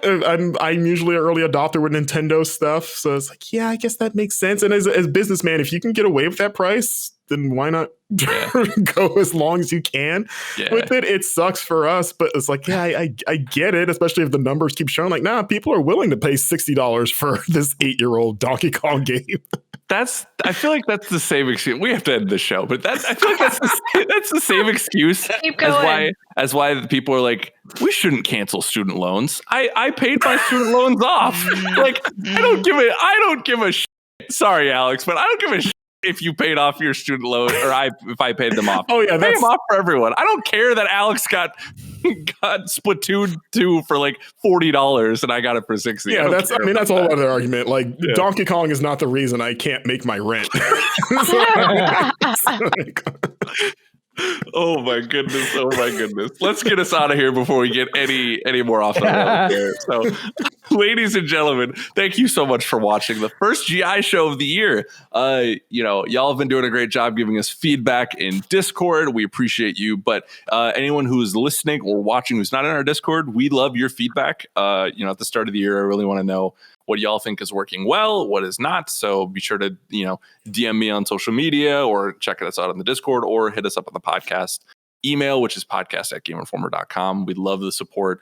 We love the feedback too, as long as it's like constructive. I know we're not perfect, so I want to know what we could be doing better. So be sure to like, share, and subscribe. Spotify, you can now rate We've got 64 Podcast. ratings on there. Ooh, Thank you. very nice. So thank Keep you it to coming. everyone who rated us on that one. So be sure to give us some love on there. That would help us in the Spotify world. But y'all have been amazing these last couple of months, and we appreciate your support. So be good to one another. Let's all be better in 2022, and we will see you next time. Bye, everyone. Bye.